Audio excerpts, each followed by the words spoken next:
how should entrepreneurs evaluate risks, and if a negative financial outcome does befall somebody, what can or should they do to survive? Evaluating risk. Risk has three flavors.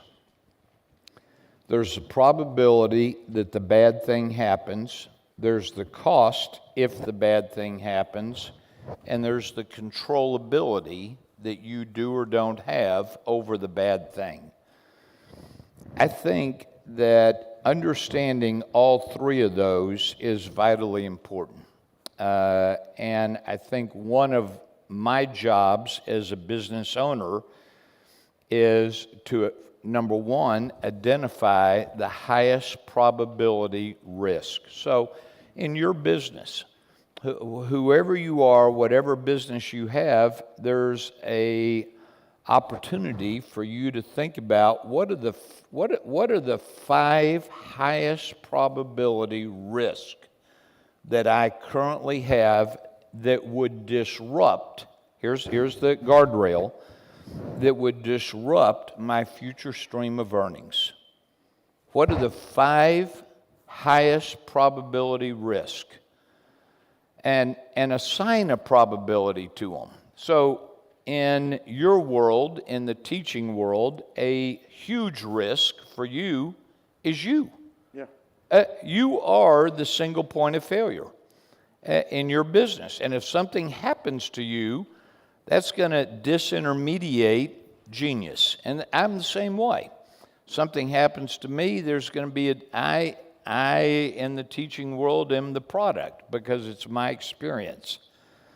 So if we can understand what the 5 highest probability risks are that we face, and we're thoughtful about those, we can then say, well, is there a way for me to reduce the cost if that risk occurs, or can I make that risk more controllable? Is there anything I could do that would reduce the probability of that risk occurring? So W.C. Fields said it. W.C. Fields said, I wish I knew where I was going to die, and I would make sure to never go there. It's true for us as well. If we can have clarity about what the risks are, then we can minimize sometimes the probability of that risk happening, or if the risk does happen, or the cost in the event that risk happens. And I think one of the primary roles of a CEO, of an owner, is to think about defense along with thinking about offense.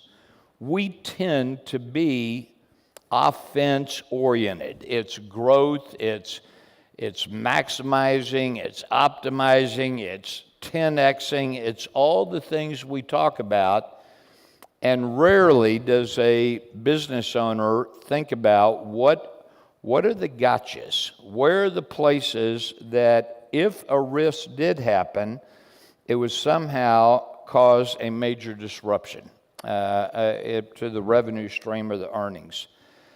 And so I happen to be a big believer in being thoughtful about the risk. Now, if the risk does occur, if it's failure, and that one's much harder. Dan talked about taking 4 months off. I'm not quite as quick as Dan was, so it took me 18 months. When I went broke and lost everything, it took me much longer to get my mind screwed back, my head screwed back together. And part of the reason is for that is because I had my net worth and my self-worth entwined. And that's a deadly combination. You get who you are entwined with what you do, it's deadly, particularly when you lose on what you do, right? I mean, so if those two are entwined, and so it was a brutal time period, and it took me a while. I use this example. when all this happened, I was between 38 and 40 years old, and that was 30 years ago. So those of you doing the math, I'm 69. The analogy I use is that time in my life, it was like being a basketball player, and it's halftime, and I'm trotting off the court, and I look back at the scoreboard, and the score is 87-3, the other guy's winning. And so here I am in the locker room at halftime, my midlife, and I'm trying to figure out, how do I win this game? How do I win this game? And a very wise person looked at me, and after months and months, I grew a ponytail, I got my ear pierced. That still hurts. It's been 30 years, still got a little problem right there. I don't know why I did that. And a very wise person said to me, Keith, you're asking yourself the wrong question. You're asking yourself, how do I win? And you should be asking yourself, how am I going to play? How am I going to play this game? It's not about winning. It's about how I'm going to play. And I made a decision right then. I'm going to play for excellence. I'm going to play for mastery. I'm going to play for keeps. I'm going to play for spectacular. This is my life. I'm proud of it. And I will gladly live it again, if only given the opportunity.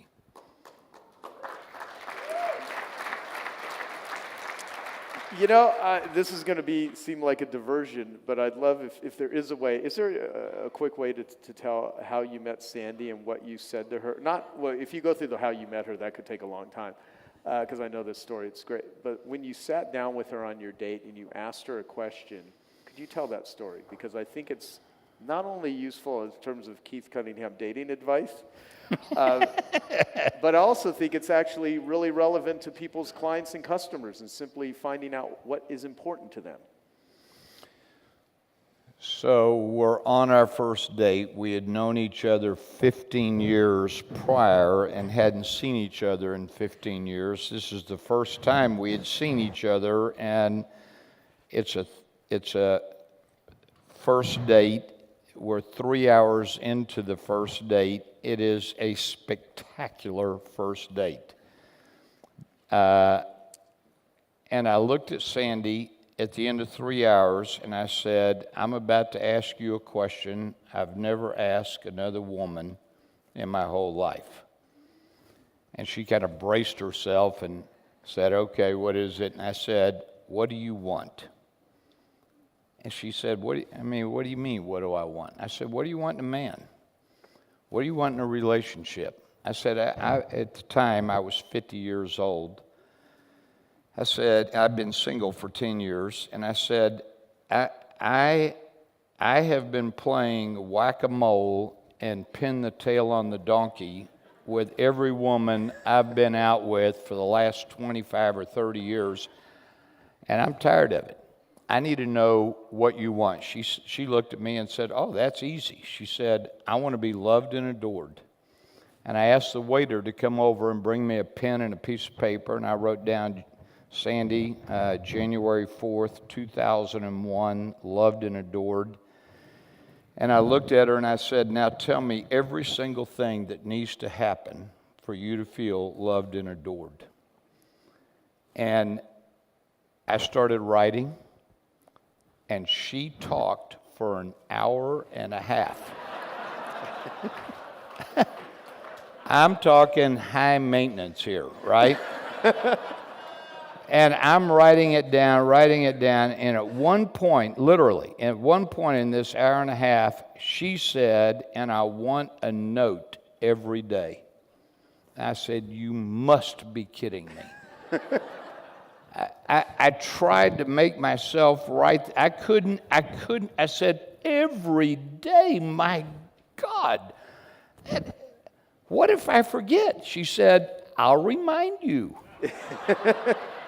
And she does, right? I mean, at 3 o'clock in the afternoon, if there's no note that's been sent, she'll send me a little text and say, did the mailman break his leg? I go, oh, shit. I start. So the idea to me that you're referencing, the idea is, look, find out what they want. The key is find out what they want, not what you want. Don't fall in love with what you want. Fall in love with your customers. What do they want? And we make the mistake of business owners of believing that the key is to figure out what we're passionate about. We don't have the money. Our customers have the money. Why don't I fall in love with the customers? Why don't I fall in love with something that can love me back? Falling in love with my product, falling in love with what I do is, to me, intergalactically stupid. Why would I fall in love with something that doesn't love me back? Let me fall in love with customers. Find out what they want. Go and get it. Go and get it and give it to them. If I can do those three things, it turns out I love writing the note because Sandy loves getting it. And if you would have asked me what the key to this woman's heart was and asked me to think about it for 100 years, at no point in time would I have written down or thought, oh, she wants a note every day. But find out what they want. Go and get it. Give it to them. Sandy's very smart. Here she is right here. She's the prettiest woman I've ever met in my whole life. And thank you for loving me. Thank you. Sandy's very smart. She asked me for the piece of paper. When she finished, she wrote down, what do you want? I said, okay, let me tell you all three things. All right? There's only three, so I told her all three, and it's been really, really good. Thank you. Thank you. That's very awesome. Much. You know, it's got me thinking a lot too. The impact filter, the tools, what me and Jason Fladlin have been doing, talking to prospects. I mean, I'm doing the biggest deep dive into what do Genius Network members, what do Genius Network prospects, what do they actually want? Because there's so many different places that people could get learning and devote their time. And the challenge is, you know, it's the whole paradox of success sort of thing, or the paradox of choice. There's so many choices available that I really want to know what my clients and members really want and are looking for. Because me and Alex Mendozia, we did a program in 2003 called Stick Strategy Secrets, and it, to this day, is one of the best training programs that I've ever done. That, you know, people have made millions with that program and implemented it. And so we're doing a Stick Strategy Secrets 2.0 that we're going to start recording in the beginning of next year. And so much of it has to do with what do people want, and teaching people, like, you know, Dean Jackson, who I do my podcast with, is here. You know, he has his before unit, during unit, and after unit, before the sale, during, and after the sale.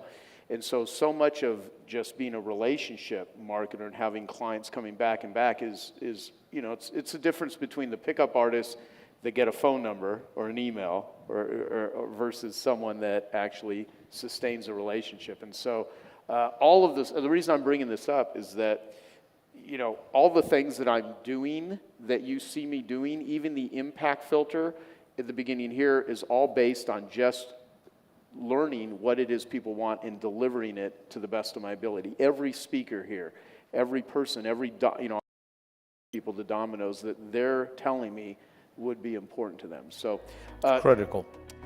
Hey, I hope you're enjoying this video, and I want to let you know that I have a new book that's come out, and if you'd like to get it absolutely free, there's a link below in the description, or you can wait till the end of this video, or you can simply go to joesfreebook.com and you can get a copy there. So if you had to give your most prized business, money, and wealth advice to your children or to children in general, what would you tell them? The most prized business advice. I think the wisest thing I ever heard was in the middle of my do-over time, my timeout box. And I had a very, very, very wise man say to me, Keith, hell on earth would be to meet the man you could have been. That's now been 30 years ago. There has not been a day in the last 30 years where I haven't thought about that idea. I heard somebody say one time that at the end of most people's lives, their biggest regrets are not for the things they did, but rather for the things they didn't. And I want to be able to meet the man I could have been, look that guy in the eyeball and say, I know you. Yeah. I am you. I think the opportunity that all of us have, and if I could give my children advice, and they've heard this, play for keeps. This thing goes really, really fast. And the older I get, the faster it seems to go. I've been aware for a long time that there is a tension that I have, and the tension is I'm not particularly excited about growing old. On the other hand, I'm not really that interested in dying, right? And those two are somewhat incompatible thoughts, right? So I'm aware that this thing goes really fast, and I'm aware that if I don't play for keeps, if I don't play at a level of mastery, if I don't play at a level of excellence, so to me, success is getting there and excellence is staying there. Yeah. And how do I need to think about my life in terms of creating the excellence and mastery so that I don't have a regret of meeting the man I could have been? Yeah, that's awesome. Talk about risk. I mean, at what, because you have in the book, you have, 3 questions to evaluate, like an investment risk. What's the downside? What's the upside? Can you live with the downside? How should everyone here think about stupid risk, intelligent risk, or however you would describe risk? Because, I mean, we get paid, I think, relative to what we are willing to take on, relative to the risk, which could be misconstrued as let's make crazy ass, judgments. Good. Risk doesn't cease to exist just because you ignore it. One of the smartest investors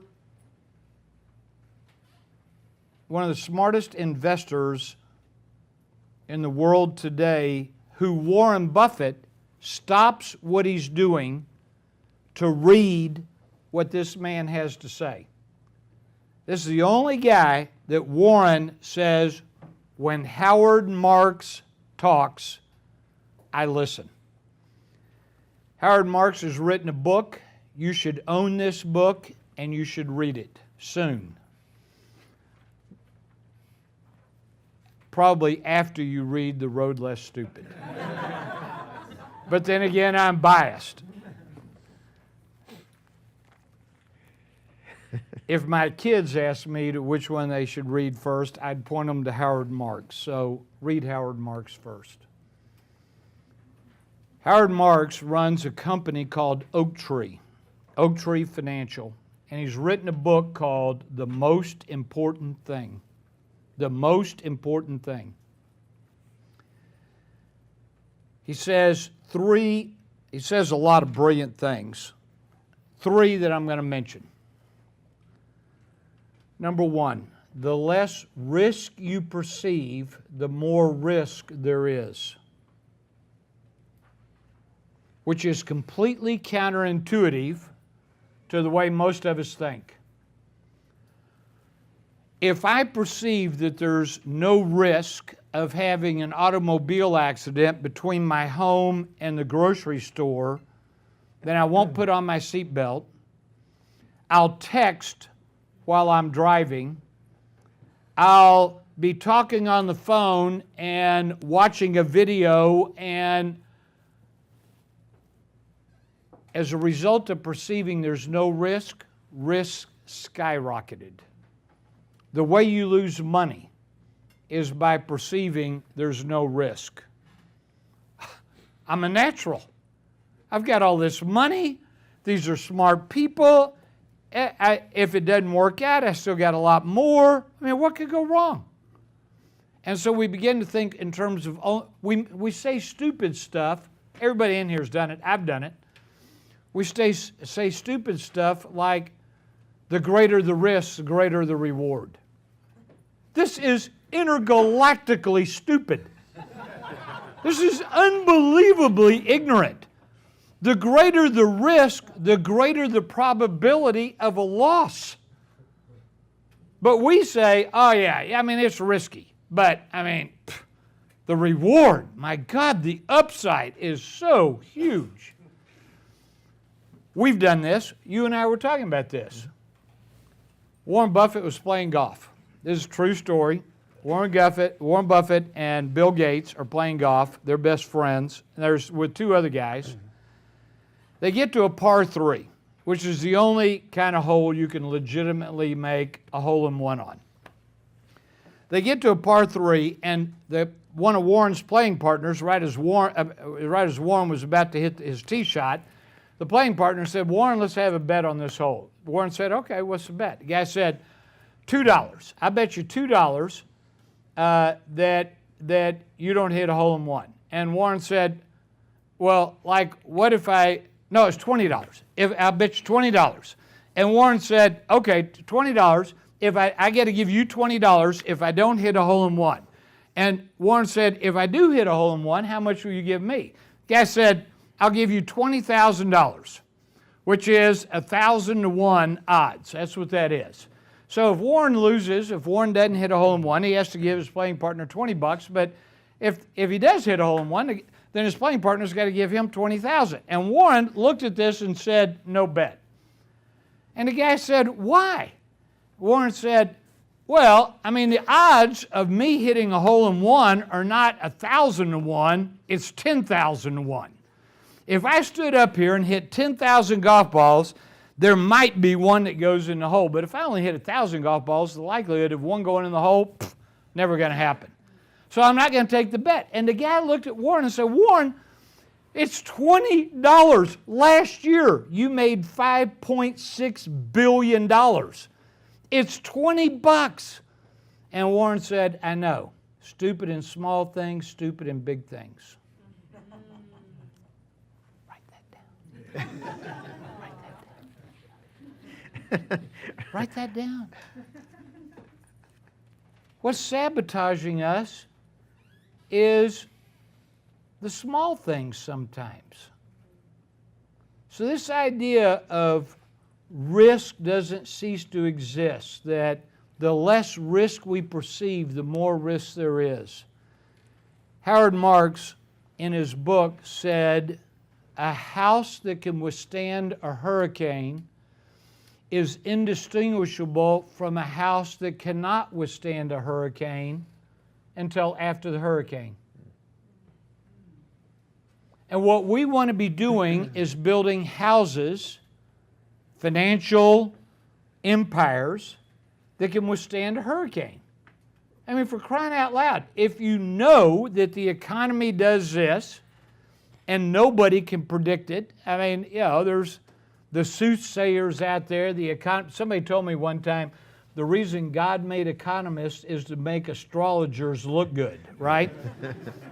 The whole idea that somebody can predict what's about to happen, I mean, they can smell, you know, but nobody knows how big or severe or anything like that. They just know it goes in cycles. And what I want to do as a business owner is build a world-class defense to go with my world-class offense. As CEOs, as leaders, as owners, what most of us have done is built world-class offenses. And so we're always going long. We're always I'm probably the only one here that did this, but when I was a kid, the guys would get in the front. I'm talking about a kid, like 7, 8 years, 10 years old, and we'd be playing football and in the front yard, and there'd be a quarterback, and he'd draw on his hand. He'd say, all right, now you do this, and you do that, and everybody'd look at me and say, Keith, you go long, right? That means you just run, and we're just going to heave the ball down there. It's going to be a Hail Mary, and maybe we'll get lucky. And that's how oftentimes we run our businesses, is relying on hope and luck. My dad told me years ago, Keith, you can rely on the rabbit's foot if you want, but it didn't do much for the rabbit. And that's kind of true, right? You have to kind of think about, where am I relying on hope and luck as opposed to being thoughtful? And being thoughtful would say, is there something that could go wrong? And asking that question and building a defense so that you can live to survive another day, which I didn't do when I was 40, which is why I lost all that money. Yep. Right? It was all offense. Plus it was arrogant. Plus it was hubris. I had an exhaust pipe in my mouth, and I was just inhaling my own fumes. I told somebody one time, I was 38 years old. I told somebody one time, I was being interviewed, and they said, Keith, how would you describe yourself? And I said, this shows you how screwed up I was, okay? I'm not proud to say this. I said, I'm a little bit like Halley's Comet. A guy like me only comes around about once every 70 or 80 years. That's how good I am at business. And that was right before nose down into the dirt, right? All right, here's the final thought on risk. It's better to ensure survival under negative outcomes than it is to predict success under favorable ones. Say that again. It's better to ensure survival under negative outcomes than it is to predict success under favorable ones. And so this way of thinking, you mentioned it a second ago, the 3 questions. What's the upside? And we tend to be experts at the upside because we're optimistic and we can see the opportunity. What's the upside? What's the downside, which we tend to not be that good at? We rarely ask that question, and if we do, we kind of minimize it. It's kind of like what most of us do with our competition. Most of us with our competition minimize our, yeah, I got some competition, but nobody's really doing it. I mean, I'm different. I mean, that is about the craziest thing. Let me ask you a question. I'm opening another tab. Let me ask you a question. How much money could you charge for your product or service if you had no competition? How many customers would you have if you had no competition? I already know your answers. If you had no competition, you could charge whatever you wanted and you'd have all the customers. So what dictates your revenue is your competition. And how you position and message against your competition. I think that the same thing is true with the risk, the downside.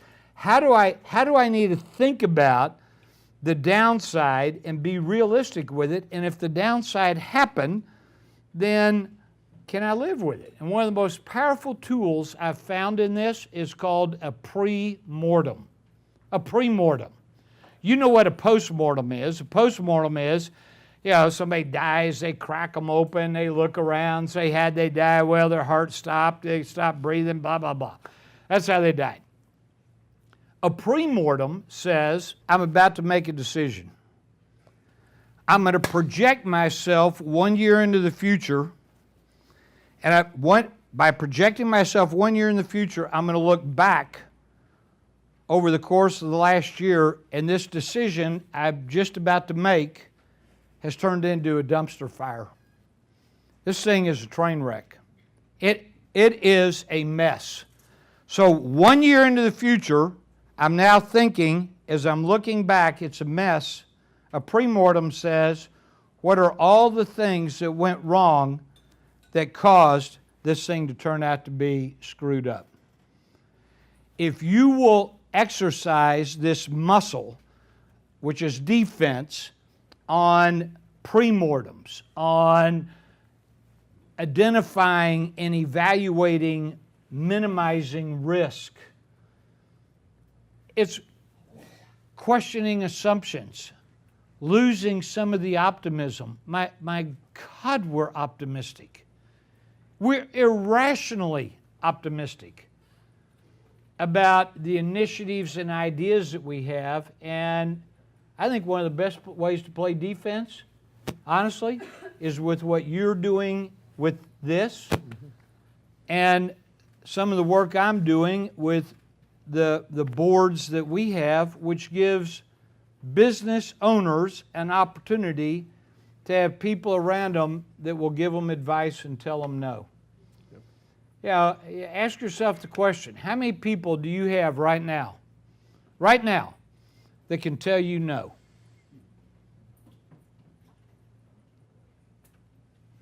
That will question your assumptions, that will push you back on some of the ideas. Most of us don't have people around us that will do that. In fact, the vast majority of business owners don't have that, and so it's why they say leadership is so lonely. And it is, because we don't have people around us that'll push. You look at the most successful businesses on the planet.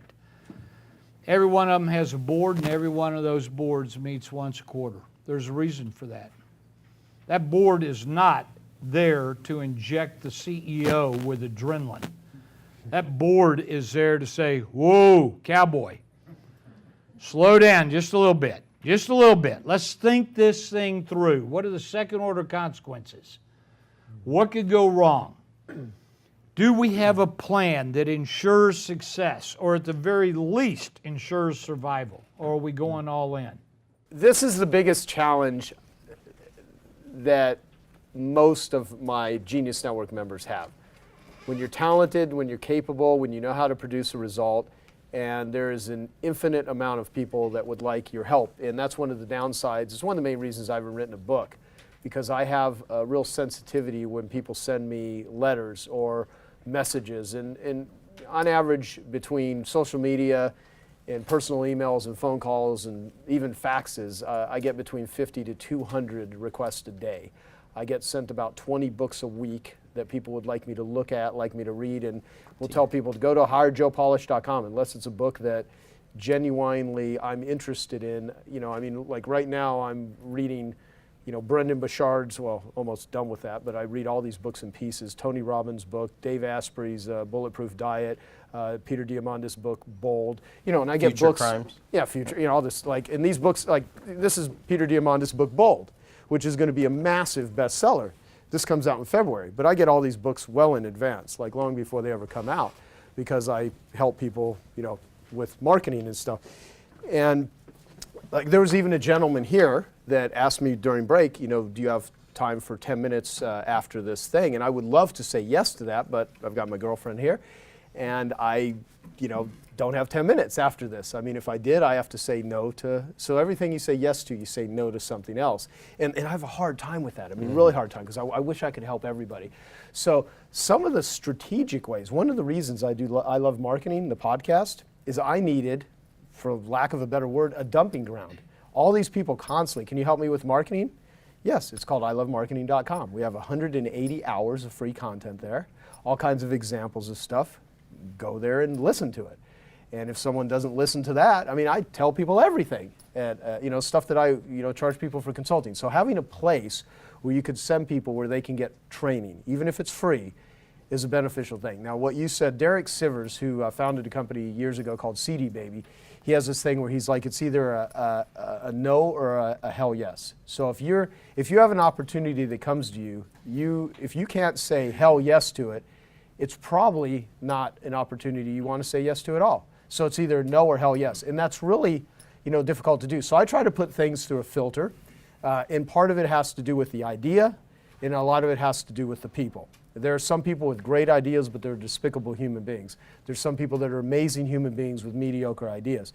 You know, what you want is amazing people with amazing ideas, and where it's the right fit. So, And can you speak to the 5 ways you get paid? Because I know even as a company, our team now is working our best to duplicate you to help filter a lot of that by using the values that, through Dan, his 5 ways you get paid. I imagine you could speak to that a little bit. yeah, oh, and by the way, since we say team, like the way I filter a lot of the stuff is we have a team. I mean, if I didn't have a team of people, like how in the hell would I get anything done? I mean, I'm a starter, not a finisher. I mean, I love to start things, but I hate finishing things. So I'm like a baton runner. I'm really good right out of the starting gate with a baton, but if I don't have anyone to hand it to in order to run the rest of it, I have a big pile of batons that like are right out of the starting gate. And but you know what I do? Instead of saying, oh, we better carry that whole baton around, no, let me just go start another one. And what I learned about myself is that when I get bored, I never believed in the concept of boredom. I'm like, how could anyone ever get bored? You know, there's so many books to read, there's so many things to do, but then I realized boredom, the way I experience it, is frustration. Even if I'm doing a lot of stuff, a lot of activities, I just get bored with it. I don't want to do it. So when I get really overwhelmed, and I have mastered the art of putting myself into an overwhelmed state, if I get really overwhelmed, the one thing that takes stress off me is to add a new project to my plate. Temporarily, it gives me a hit. It gives me a buzz. That right there is really fucked up. I mean, if we're going to talk about problems. Right. listen, you little punk. All right, so, no, but here's the thing. Thank God that people have problems and bad news, because all money that you're going to make, 99% of the money you'll make in your life is going to come out of other people's bad news. You know, people don't make a lot of money off good news. And I've said this right before. If you're hungry, bad news. If you own a restaurant, that's good news. If you break a leg, bad news. If there's a doctor to go to that you can pay money to help fix it, treat it, that's good news. If you die, that's not good. That's bad news. If there's a mortuary, that's good news. Now, it's not a great situation, but imagine if there were no mortuaries. Imagine if there were no doctors. Imagine if there were no restaurants. You're bored out of your mind. That sucks. That's bad news. Go to a movie, go to a comedy club, go to whatever, wherever you go hang out. So transforming other people's bad news into good news is where money is made. So going back to my overwhelm thing, I would like literally add a new project to my plate. And so I finally learned that about myself, and I was like, this is insane. So the 5 ways to get paid, I learned this from Dan Sullivan. It's an interesting thing. There are many, many startups, 11,000 startups every hour in the world. In fact, that means right now, hundreds of thousands of people are moving into their parents' basements as we speak. And that was a JP line. I knew it wouldn't work. And 76% of those companies actually have no more than just the entrepreneur as their employee, which means many of those are even overstaffed. Just let it roll, let it roll. Yeah, really, the challenge is we have too few scale-ups. And Joe was right. 92% of the job growth and the innovation since the Great Recession was driven by companies like you in this room, 10 million to 1 billion. You really are the unsung heroes of the ones that are doing most of the heavy lifting in the economy. And so this idea of scaling up is critical. And so our moonshot, working with John and several of the others in here, is we want to go into 150 cities around the globe, and we're going to install scale-up ecosystems to kind of go along with these already robust startup ecosystems that exist. And that's our way of impacting tens of thousands of what we think are the companies that can do these moonshots to save the planet. And we know it works. There, by the way, is one of our latest success stories. He's a unicorn down in Australia. They went public 23 months ago at $4.2 billion, and I checked just this morning, $11.74 billion, just less than 2 years later. And so they're doing well.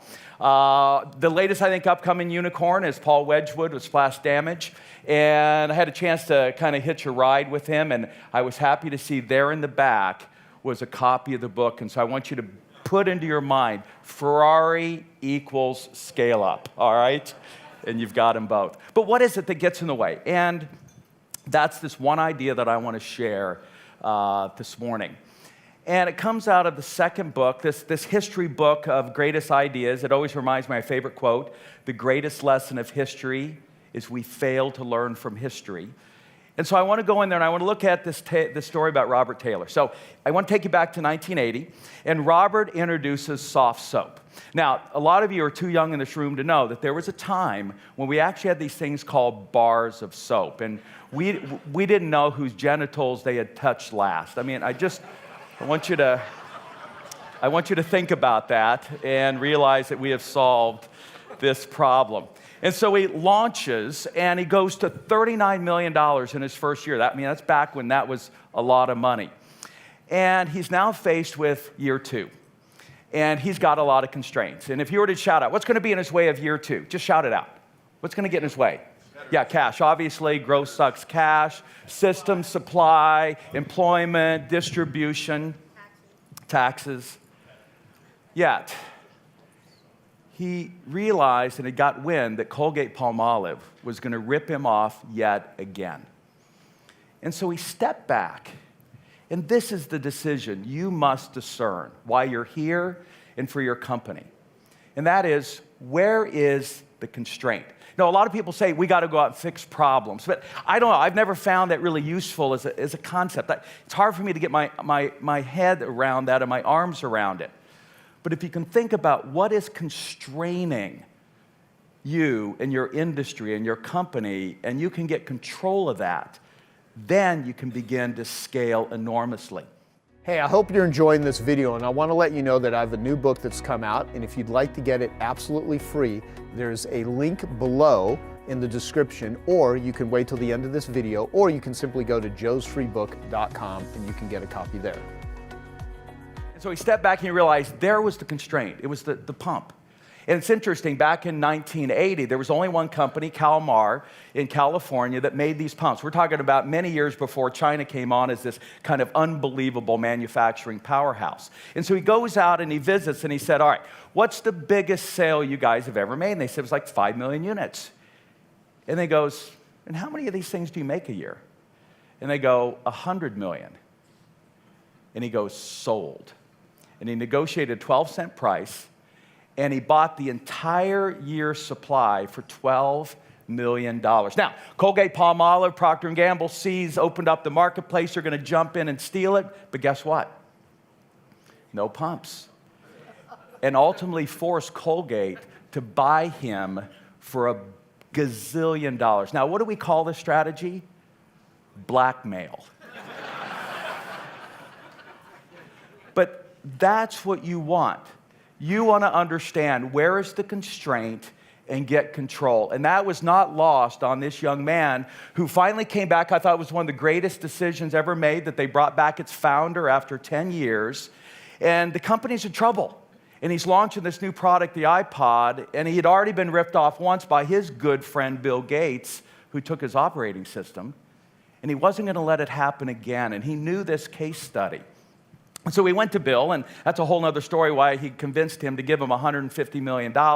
And then he took a big chunk of that change, and he bought up the worldwide rights to this proprietary Toshiba flash drive. Only one in the world that could deliver his mission, which is, very simply stated, the size to fit in your pocket and hold 1,000 songs. And the rest is history. There was no way that Sony or anyone else could copy him. Now, later on, he realized the real constraint to this was the distribution of music, and that he fixed. Later on, the big constraint was nobody could sell with the kind of experience he wanted his devices, and he was forced to launch his own retail stores. The truth of the path of the entrepreneur is always to identify the constraint and get control. Now, there's been a lot of talk up here about Elon Musk, and he's in the electric car business and the solar business, and we heard how important the solar business is going to be. Yeah, look, he's realistic. He's been giving away a lot of his technologies. He's been selling his drive chains to his competition. Why? Because what Elon understands is that where's been the fundamental constraint in both of those industries? And it was mentioned up here earlier. Where's been the constraint? In the battery side. The reality is, if you could get that battery charged from 20 minutes down to 5 minutes, then you would really unleash the Tesla and everything else that's going moving forward. I thought it was interesting. Tony shared up on stage Zappos. And they talked about he and Dean, this irresistible offer. But let's dig underneath that story. Let me tell you the rest of that story. Tony had sold his previous company over $100 million, was down to their last few dollars. And this business model that they had created that even included, we'll ship it to you and ship it back, was failing miserably. And so they have this fateful lunch.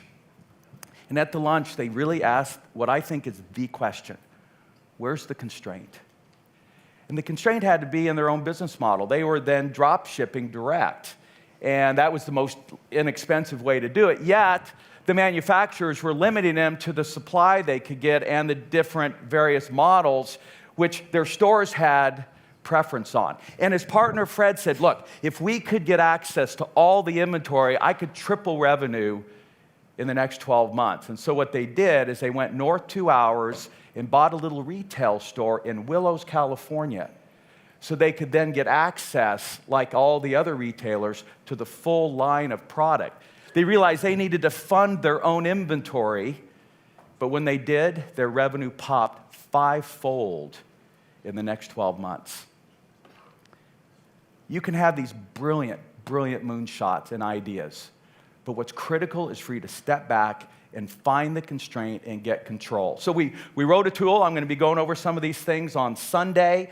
And one of those is to create what I call the one-phrase strategy. If you figure this out, you win huge. IKEA, the constraint, we have to store and ship air.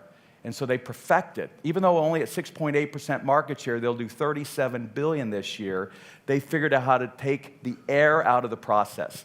By the way, I love this. Happy birthday, IKEA. There's your cake. F you. Their latest, though, they just bought TaskRabbit. They know where the market's going, and that's going to remove a constraint so that elderly can now buy and have assembled their product. Southwest, let's get that hunk of metal in the air. Every decision they made was to do that. Dell, we have a melting block of ice. He took that company to $1 billion in 7 years and lost it all. And the board fired everyone except Michael, brought in Tom Meredith, and Tom figured out that's what we've got to do to make this business model win. Even Steve Jobs understood that this thing won't scale big, and he created what today's the largest market cap company by realizing that what we can do is create a closed ecosystem. And if what you do is so distasteful your competition won't copy you, it's the ultimate blocking strategy. Even my own team in Barcelona figured out if we can control the ball 76% of the time, and they figured it out over a decade ago, we'll be the most winningest team on the planet. And so the question I leave with you is, where is the constraint in you, your business model, and ultimately the industry? How should business owners be thinking about this crisis in terms of risk and opportunities? Okay, so I'll share with you 5 or 6 really cool distinctions that I've talked about a little bit, so people might have heard it in some other forums, but they're really unique perspectives on what I'll call mental arbitrage.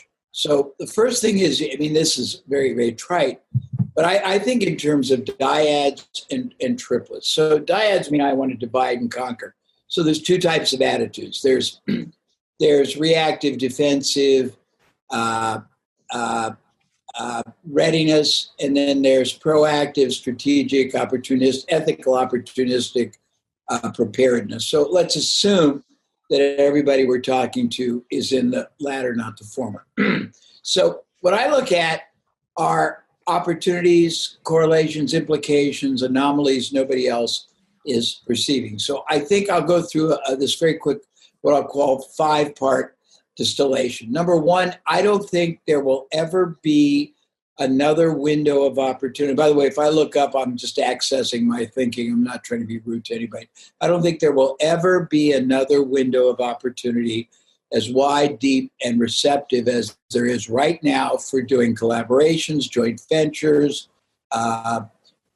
strategic alliances, endorsements, co-branding, referrals, of the most wide magnitude. And you can take me deep on anything you want. And I'm not talking about, and no disrespect, a typical affiliate deal. I'm talking about much richer, deeper, much more involved and sustainable. Number two, there's never going to be as many companies that have been as ill prepared financially and are going to be against the ropes and in dire probability of either having to very barely make it or go broke, and there'll never be as big an opportunity to acquire, not businesses. You don't need the yoke of liability, but the assets, the buyers, the prospects, the distribution channel, the URL, the phone numbers, any key personnel. Number three, and this is really interesting, is that there now are, I think, 22 million people unemployed. If you look at it, Joe, it's polarized top and bottom. There's a large number, pardon me, 1 second. There's a large number of unskilled people, which for this discussion are irrelevant, but they're very relevant human beings, men and women, fathers, mothers, husbands, etc. But on the upper end, they're super skilled. And why that's important is these are people that had hard-won, very deep relationships with key decision makers for their very, very recently previous employer for very significant things. If you can identify them on LinkedIn, which you can because I've already done this for clients and we've done tests that validated it, and you can prove that your company, your product service is superior if they do not have a non-compete or if it's not a competitive product, they will never, because these people are making 2, 3, 4, 500,000 more, and now they're sitting hoping to get unemployment, which couldn't come close to paying their car payments. So if you can contact them, persuade them that your company, product, service is warrantable, they have all these relationships that they can feed to you, and they'll never be receptive any other time in their life to doing something on a performance. And if they do well, they can earn themselves a career opportunity. Finally, and there's one more after this finally, but finally in these categories, there's 1.5 million or so salespeople that can't sell something. You can recruit them right now to do any of the three things I just talked about or anything else imaginable on a pure performance, and that'll never be available to you in that way again. Finally, there's something that I call options trading, but it's not options trading like stocks. It's getting control of assets and access. I got a lot more things, but these are the 5 big ones. For example, if you came to me and said, Jay, I got this great idea. I want to do a J. Abraham advisory letter. You don't do one, and I'll take it out, and I'll give you a fee when I start of X, and I'll give you so much percentage, and I'll give you a piece of the back end. You can literally take that right and flip it to somebody in the advisory business for a bigger amount and a bigger override. And there's all kinds of stuff like that, Joe. And that's the kind of things that I sort of function on, which are a little different than most people. I don't know if that makes sense. Yeah, no, that helps. And by the way, how you're looking at me right now, if you could gaze into the eyes of everyone through their screen the rest of the time, I think there'd be a much deeper. Yeah, I'm sorry. You. Yeah, absolutely. Pardon me. No, I'm sort of messing with you, but then. That's okay. No, I tend to be a little bit not intentionally distanced. I was just trying to remember what I wanted to talk about. I'll be deeply focusing on the camera. Okay. That's perfect. So, like, you've spoken in front of. What's the largest audience that you have ever spoken in front of? I don't know, 15,000. 15,000? Okay. I'm just trying to check, like, on an arrogance level, how arrogant do you think you are? Just because, so many people all over the world think you're like just this amazing genius. I don't think I'm arrogant as an ego. I think I'm arrogant about the concepts. Yeah. I think it's a different. I think I'm misperceived. I really do. I've known Jay. I've known Jay for like, I don't know, 25, 30 years, and he's mellowed. He's he wants to be arrogant even about his ideas, and he's a pussycat. No, actually I've gotten to know Jay very well. I think he's a really incredibly kind, cool, awesome guy. So yeah. I just want to add one like specific, like when Jay was talking about his number one, where you've got, the companies like a chiropractor, for example, who has an office and he can't take patients, or he can if he wanted to go one patient at a time, and he wanted to fumigate the office, and he wanted to, he could get away with it. But while he's doing that, slowly but surely, what Jay is, one of the things that I was thinking about, because it was a chiropractor in my group that you coached, Jay, and he wants to drop ship supplements for their pain. So he can't crack their back today. He can crack their back maybe a few months from now. So he free visit 3 months from now, but he drop ship supplements, pain supplements, or even more. There are companies like with lasers and all this kind of stuff that don't know what to do. I mean, they can sell stuff online, but if they can partner with a guy like this, who's got the network, who's got the funnel, so to speak, of all of what he's doing, I mean, partnerships are I agree with you 100%, Jay. This is the best time to buy as opposed to make everything. And you get to test all these different things that you might not go into those businesses anyway. It's brilliant. Yeah, it's great, Brian. Thank you. And I like your beard. You look very distinguished. Joe, if you think about it, very interesting that everyone needs money and people are rudderless and they're trying to figure it out. I mean, there's a real sleeper that people don't think about. All these restaurants that are on the ropes that are closed, the independent ones, not the chains, but the independent ones have very rich, deep relationships with their clientele. And the more upscale have much more sophisticated clientele. They are great influencers you could contact to introduce all kinds of different products or services. And that's just a singular idea. And I mean, I want to be very supportive, and I want to bring to your audience as much as I possibly can. I was thinking about something, if you'll let me, that I would love to share about distinguishing between a superficial partnership and something very deep. And I can tell a couple stories when you want, if you want, and if not, I will shut my mouth. Do it right now, because there are so many people that are viewed as influencers, as experts, that present themselves as actually having deep relationships with people when it's just a manipulative setup sort of game. So I'd love for have you make the distinction between superficial and not. Okay. Well, so let me start by telling you how we used to do what you would call an affiliate before the advent. And again, I go back, everybody knows that, Brian knows that, to when there were a lot of newsletters that were physical. But when we would set up a deal, and the one that I'll use as a reference is I had a very large gold brokerage company when the newsletter business was very high. And most people would just try to get the editor, the personality, to recommend them in a letter or a little blurb in the newsletter. I did not do that. The first thing I did was set us up as the recommended provider. And every time anyone ever became a new subscriber, they got in their new subscriber welcome package a collection of materials we created all about hard assets, all about gold, silver, the case for it, and even the case against it, so it was balanced. Number two, 4 times a year, we underwrote the cost of special edition newsletters that basically focused on hard assets. The Outlook had epic, iconic people. Sorry, I'm looking up again. Forgive me. People that would write, and they were really cool. Third is we funded quarterly regional events where we would bring an icon, we would bring the editor, we paid for everything, and then we would bring our person. Fifth is a lot of people back then would keep mailing, Brian knows this, until they hit break even. And break even would be 2 different things. For some, it was imputing fulfillment, which wasn't that much, $10 a year for a $200, $300, $500 newsletter. Sometimes it wasn't. When they stopped, we would take over funding it because we got joint tenancy of all the names. I would change the headline, the bonuses, the risk reversal, make it a little tighter.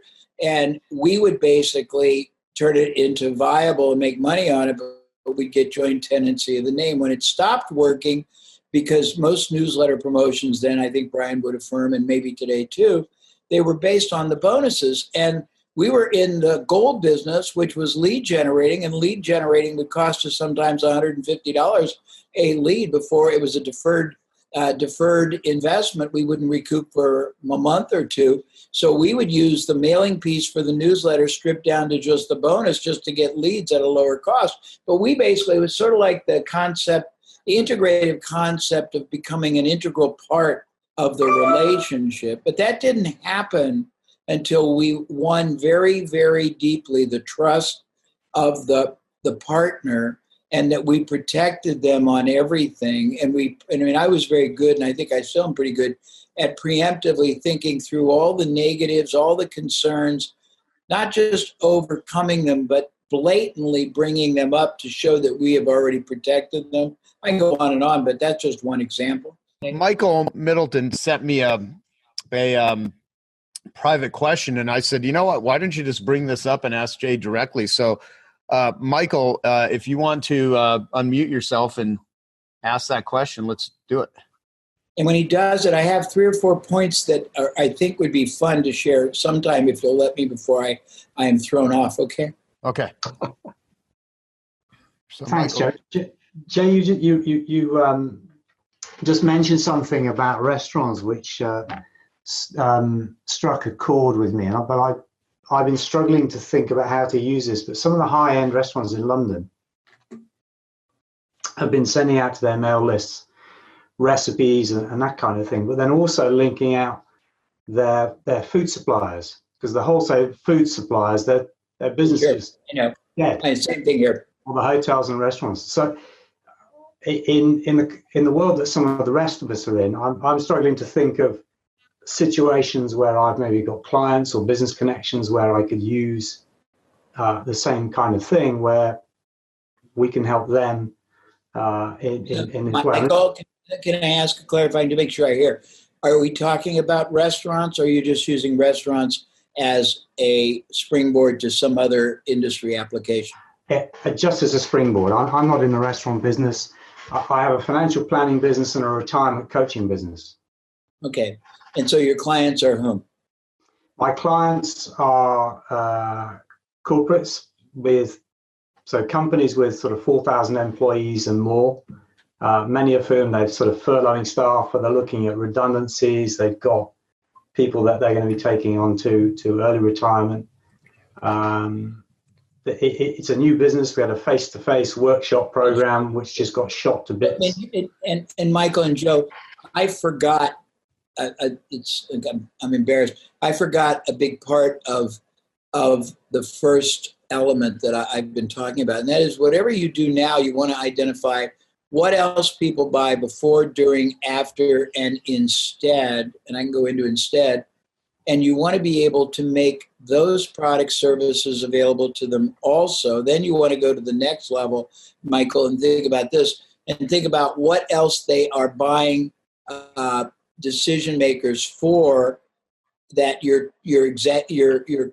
trust you create would be appropriate to introduce them to. And a lot of people are very vertical. They only think in terms of whatever they do and the transactional activity that they deal with. But if you think about the fact that that person in normal times is buying or influencing certain things, but in abnormal times they're even new things, and most of them are indiscriminate.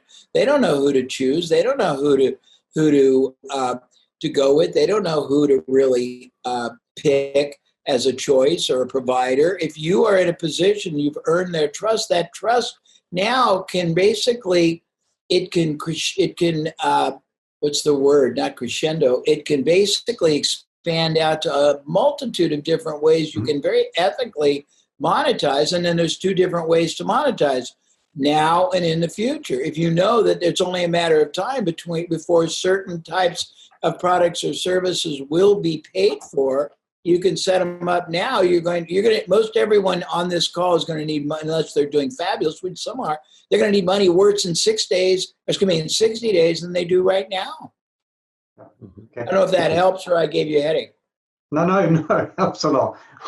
Hopefully I can read my writing. With the restaurants, anybody here who might have a whole influence sort of chain to restaurateurs, I think you could go to a lot of them and introduce them to all kinds of qualitative people that their upper level type clientele would be very receptive to. And you have to realize one of the greatest, and you guys know this because I've watched some of the discussion with people that are doing the virtual events, you're never going to have also the high level decision makers captive in one place for such a period of time, where they are able, when you engage them, to be very focused. I mean, there's a lot of really interesting sort of adversity produces enormously unique opportunity if you understand how to first of all identify it and then seize it.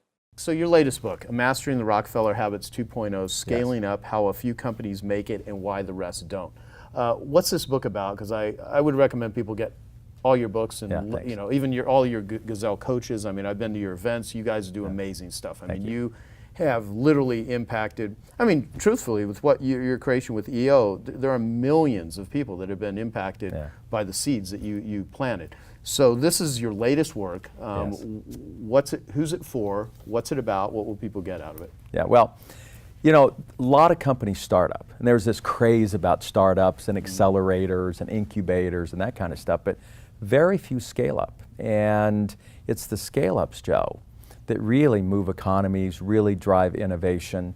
And the problem is, because they're not young, they're not cute, they're older, more established companies, they don't get any attention. And so we wrote the book for them, those that have been kind of toiling away for 5 or 50 years and have finally figured out what they need to do and are going to take this thing from 10 million to 1 billion.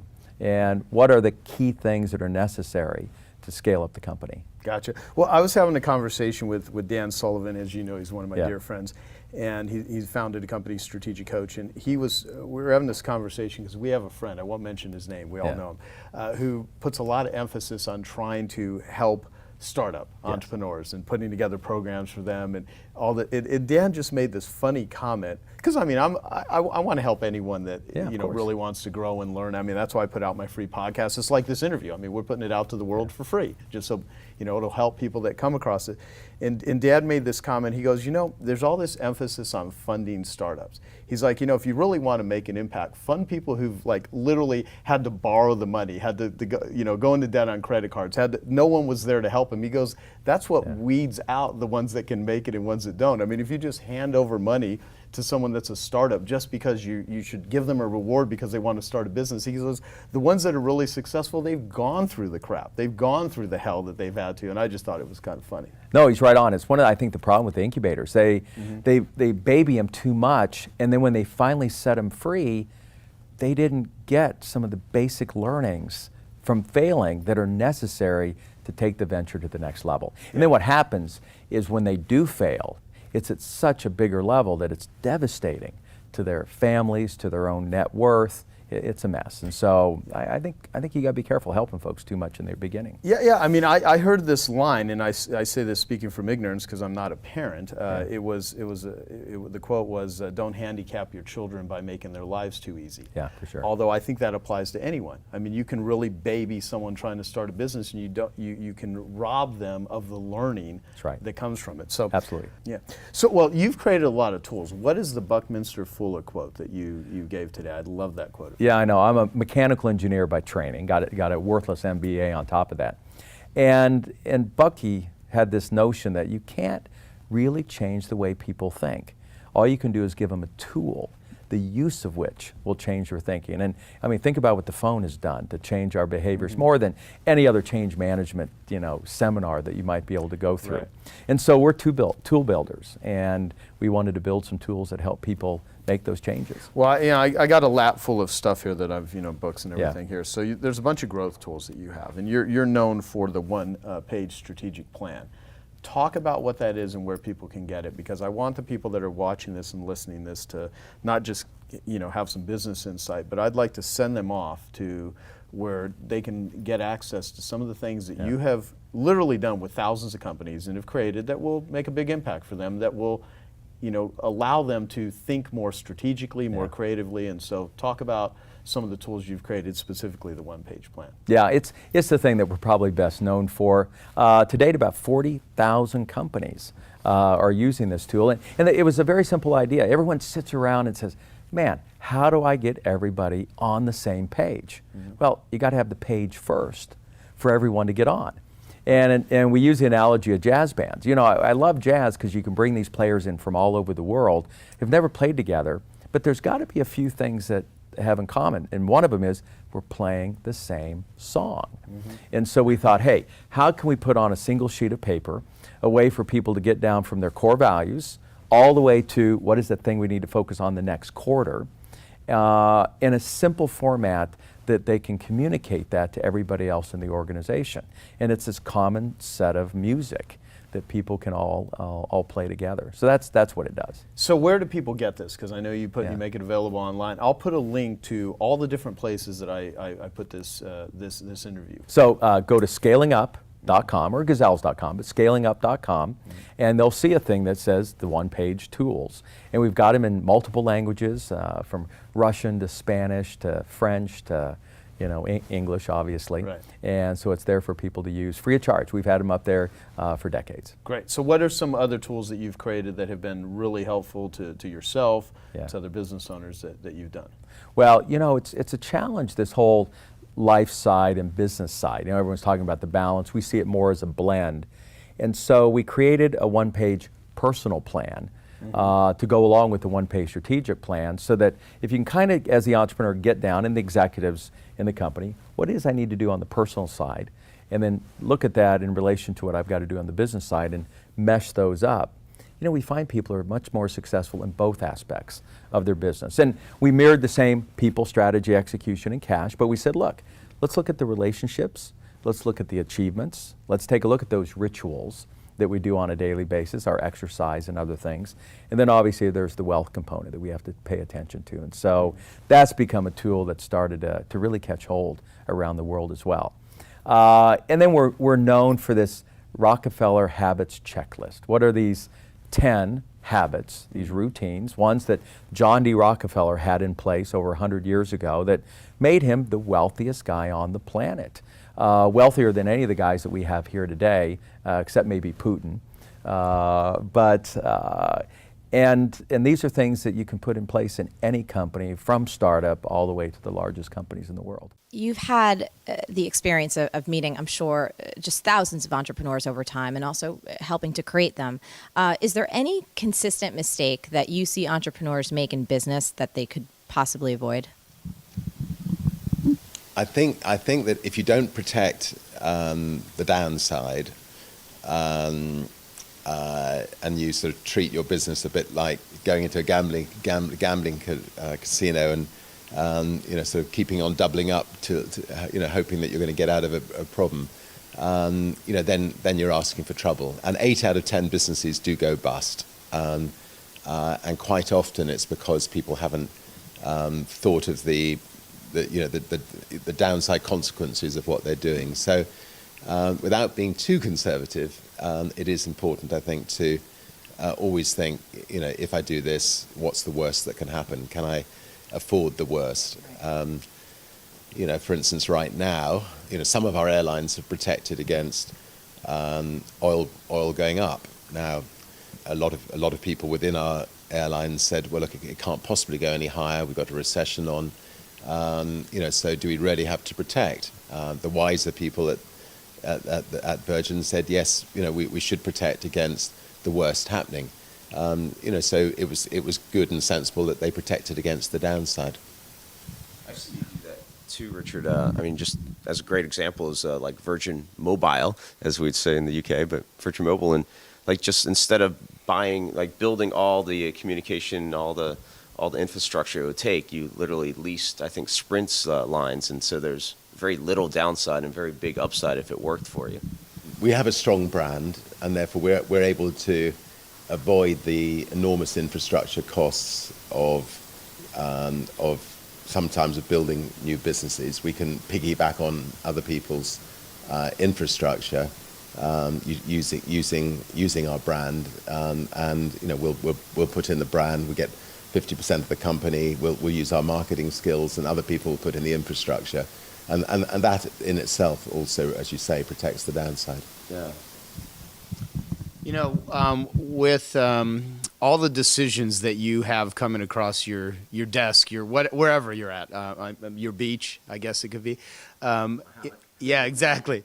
How do you make really tough decisions on a daily basis? Because you've got so many requests and demands of your time and people that want your attention in the world. And like, what's the Richard Branson methodology of, I guess, time management, priority management, really thinking it through? I mean, how do you do all of this? Well, we spoke about delegation, and I think the first thing is to make sure that everything is running without you. So, if when I'm swimming around the island every day, if a shark comes and decides that I look tasty and I disappear, that everything will continue to run, and it may not run in exactly the same way, but it will continue to run, and Virgin will continue to grow. The fact that everything is running, we've got a fantastic team of people on a global basis. It means that literally I can, work out how I want to spend my day. How could I actually take a sabbatical? And this thought came to me over the last couple of weeks. And then I talked to my buddy David Bach, who's also been in Strategic Coach on and off over the years. And David is a New York Times bestselling author. Many people know him. He wrote books like, The Automatic Millionaire, Smart Women Finish Rich. His latest book is called The Latte Factor. And in 2013, when he had joined the 10 Times program, you presented everyone, how would you 10 times your business or your life, which is the premise of this podcast, different ideas about it. Most people think of it in terms of money, either gross revenue, net revenue, clients, but he really took it and did it about how could he 10 times his free time. And that's where he came up with this thought to do a sabbatical. And so in Genius Network, he had given a 10-minute talk on doing a sabbatical in 2015. And I had also introduced him to a guy named Bob Roth, who is, really well known for teaching people transcendental meditation. And during that year, David told me that was one of the most valuable things he'd ever done, is getting trained in TM, which, you've been meditating with Babs for, I think, how many years now? It'll be, it's about half a century, about 50 years. Yeah. Wow. Wow. So those are kind of like mini sabbaticals for people daily, right? and so I've been doing this whole setup, and I am a really driven guy, and I work with a lot of people that struggle with addiction, and I see that we're in the middle of one of the greatest mental health crises in human history, with addiction and vices and escapism and just mental anguish and depression. And I talk to people on a regular basis that are suicidal because of the work I do with Genius Recovery. And it just occurred to me, like, man, doing a sabbatical. And since you've been teaching, you're one of the few people that I know that talks about double your business, triple your business, 10 times your business, while also taking free time. Like most speakers, they say it sort of for window dressings. It sounds good because you think that, people that are really successful have a lot of time freedom, and many people do not. They may have different types of freedom. And it really occurred to me that, right now, even though I teach ELF in terms of marketing and stuff, it's not been very ELF lately. And the reason is I got too much going on. And me and you even did a podcast on this, to use your line, entrepreneurs that are too tightly scheduled cannot transform themselves. Mm-hmm. And I really want to, kind of talk about that and tie it into sabbaticals. And I've thought that, I need to rejuvenate. I need to go step back and really not be so tightly scheduled and cut off a lot of, things that are really good, because success traps are harder to get out of than failure traps, right? And I have a lot of successful things in my life, and I get so many good opportunities presented to me, as do you, as does anyone that has worked, for a long time laying down tracks. And we get opportunity intoxication, where opportunities that I used to, oh my God, I can't wait. If I could only have an opportunity like that, my life would forever change. And I find myself now getting presented with these opportunities, and instead of getting excited, I sigh, like, oh, another great opportunity coming my way. And so I've said, if I am going to really do a sabbatical, what would it need to look like? Why would I do it? How does one set it up? And there's no better person to talk to about this than you, because you've been teaching free days, living free days. You have the time system for entrepreneurs. And there's a lot of people out there that I don't think they could even wrap their head around it, that they could take a sabbatical. And 3 weeks ago, that would have been me. Like, how could I ever stop? You know, I have equity in multiple companies. I have a foundation. I have several businesses. I've, you know, lots of Genius Network members. I got literally, you know, hundreds of thousands of people that listen to my podcast. There's all this stuff. And so that's sort of the setup. I wanted to say that in the beginning and then kind of go into a conversation about it, going back to the line, entrepreneurs that are too tightly scheduled cannot transform themselves. And I wanted to ask you to describe what you think about that. And for the purposes of our listeners, I'm not saying that any, you know, this is not telling you how you should live your life or run your business or whatever. I'm really just talking about the subject of it and how to enter 2.0, whatever phase that is for me. You know, Joe Polish 2.0, Dan Sullivan 2.0, our listener 2.0. For me, I'm thinking in order to get there, a sabbatical seems to be one of the smartest things I could do right now. So that's my thoughts. Yeah, my answer to it, I think would have been different before the pandemic. You know, that, yeah, because first of all, I've got the experience of, I won't say a lot, but certainly dozens out of, you know, 20,000 that we've had in the program, 20,000 entrepreneurs. But I know dozens who've done sabbaticals, 3 months, 6 months, a year. And, you know, and in some cases, they let me in on it before they did it. So they, you know, they could ask me some thoughts about it. But I think that the current situation in the world is different from what anyone has experienced before this. And I'm 76 years old, and a lot of things have happened in 76 years. And I think this is a very different one from what I've experienced before.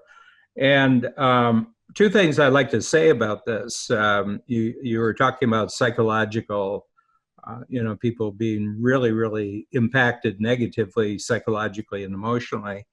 And I knew a client who was in the Northbridge, California earthquake at a suburb of Los Angeles. And he was about 2 miles from the epicenter and, you know, got a really bad shaking. I mean, everything.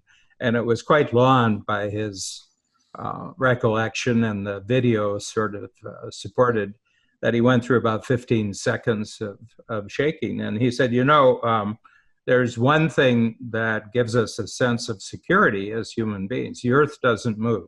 I mean, you're born here, and you know the earth is solid ground. But he said he says when it does move, and you feel absolutely no control, it unsettles every other belief you have about what's secure and what's not secure.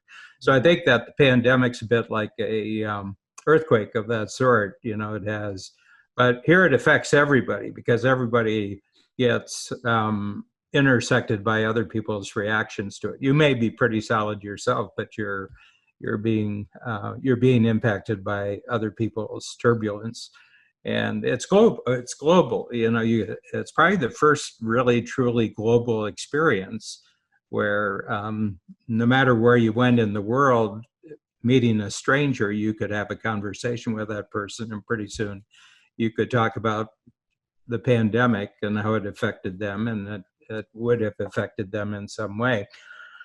The other one is it was just a little article I read. People have it mixed up, and there's a lot of talk about computers being able to think, and we're, you know, as they get faster, pretty soon computers will be able to outthink human beings, and just because they can process information much more quickly than human beings can. And the author, you know, and it struck me as a different opinion. He said, well, we don't process information. We take raw impacts in, like sensations. We take sensations, and then we transform them into our own sense of meaning. So he said, we in fact don't process information like computers do, is that we get senses from all over. And there's a belief now that we have more senses than just the 5, that the entire human body is a sensing organization and could be that our sense of sight and maybe even picking up on radio signals from other people, but we're constantly processing this and we're turning it into meaning for ourselves. So I think everybody has an absolute need on a constant basis to make meaning out of their experience. And I think that's what we are. We're kind of meaning-making creatures, and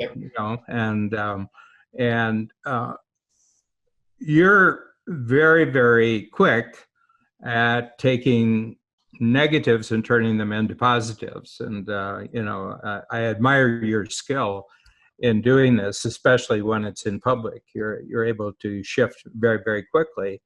But there's probably a price to pay for it in private, and I think you've taken some huge blows, just from what you've communicated to me as we've gone. We see each other quite a lot, and we talk to each other a lot. And I think one is that probably your system of transforming negative into positive would just like to take a break.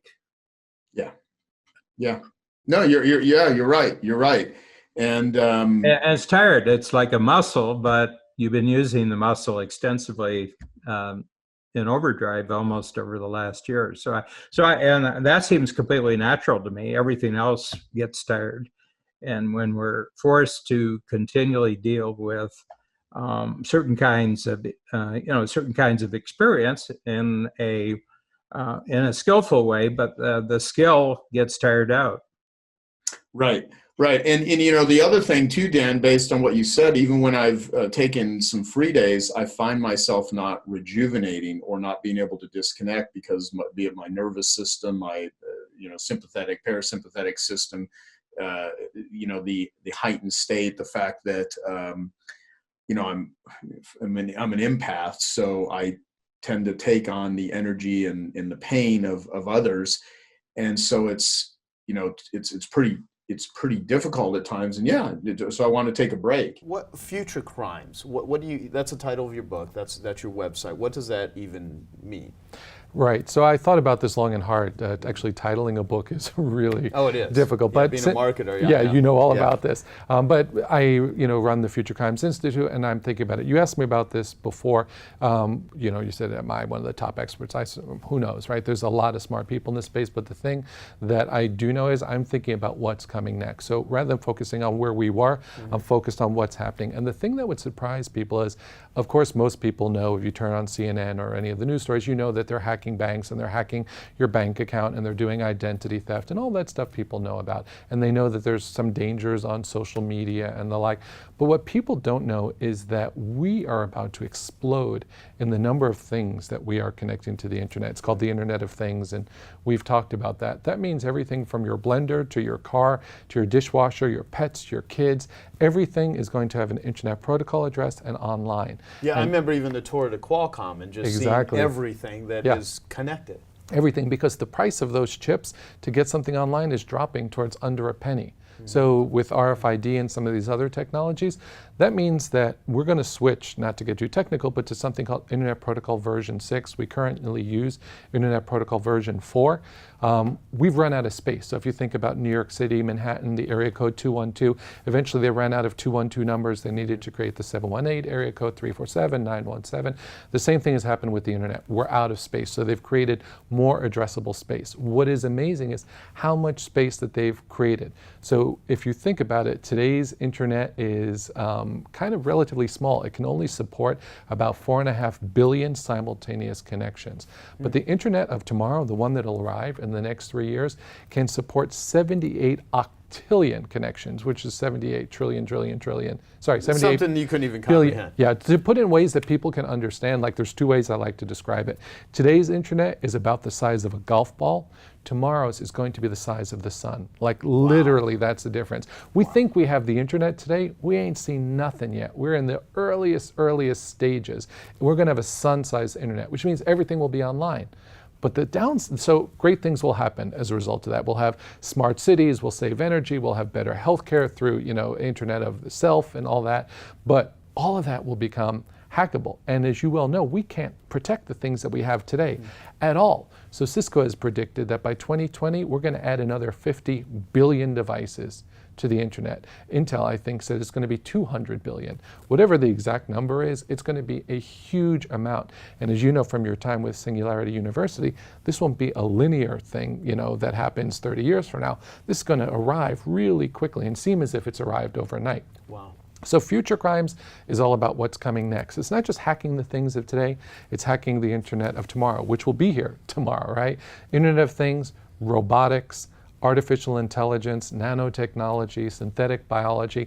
I have specific examples in the book, like you wouldn't think of the bad guys hacking robots. They're actually doing it. There are robots that are carrying out crimes, that are robots that are carrying out terrorist attacks, crazy things like that are happening now. We even talked last night, we had dinner, you were talking about how kilos of drugs are being delivered via drones and just all kinds of stuff. Yeah, people would be surprised to know that the Cali cartel in Colombia has like a $5 million R&D budget for robotics.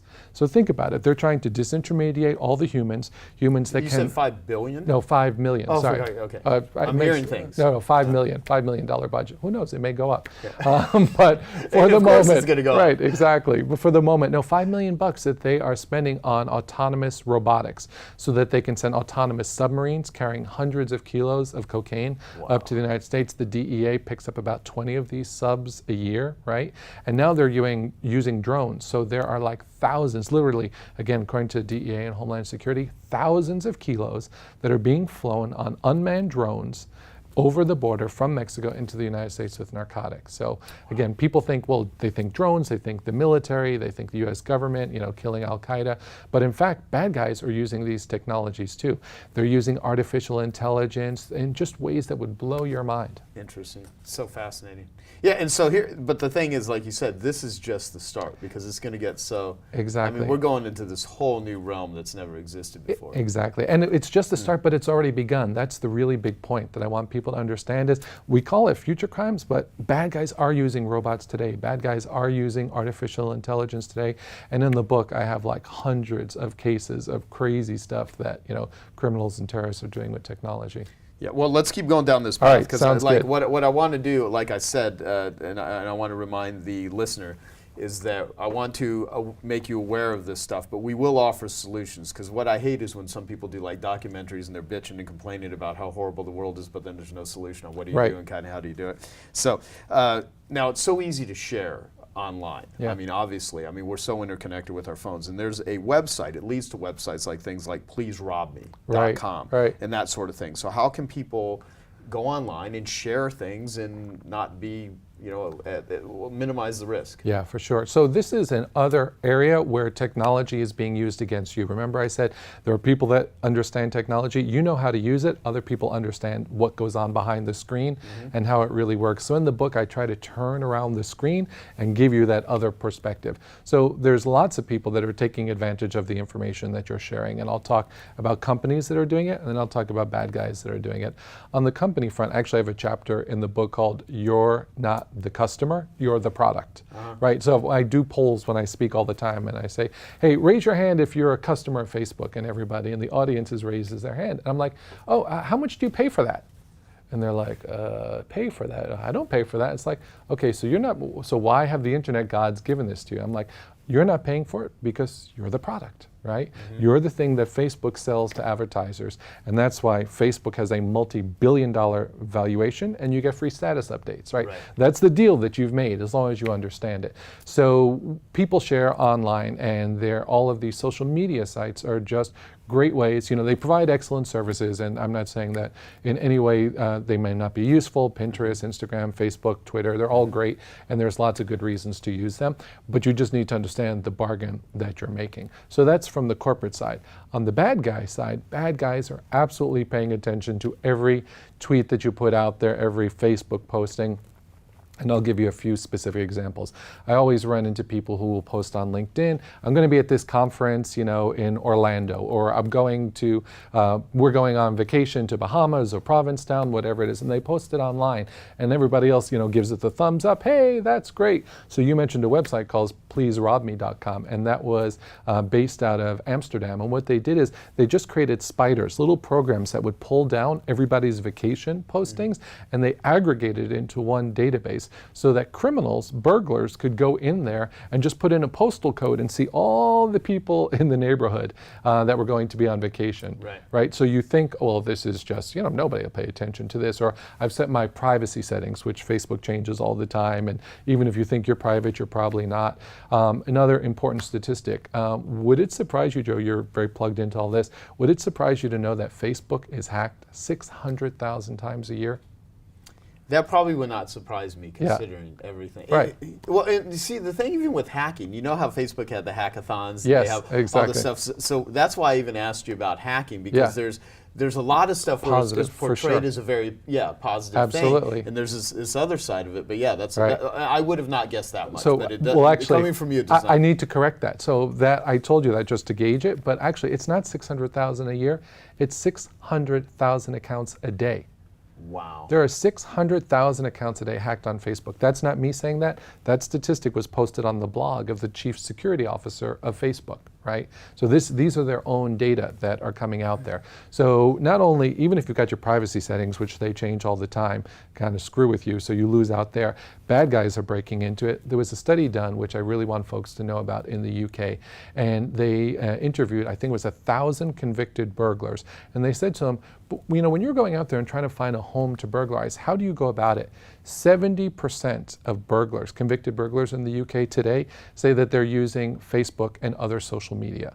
So before they're choosing your house, 70% of burglars are going in there and doing it. There was a funny article written on what they're calling Zucker burglars that are going out there and using this, and cops have arrested groups of mostly young teenage or young 20-year-old guys that are in New Hampshire and elsewhere that are using this data to go online and burglarize people. That is nuts. So how do you yourself use social media then, knowing this stuff? And of course you know things that the average person doesn't. So, I mean, a lot of people that, they're going to be like, what the hell? What do I do? Well, I mean, the key thing is never to use the internet or touch a keyboard. It's very dangerous. Don't do that under any circumstances. Okay, I hope you found that video awesome and useful. So if you want to get a free copy of my book, I want you to click here. And if you want to watch some more videos that'll be useful and awesome, click here. Go ahead. They're over here. Do it now. Come on. Thank you. Watch them.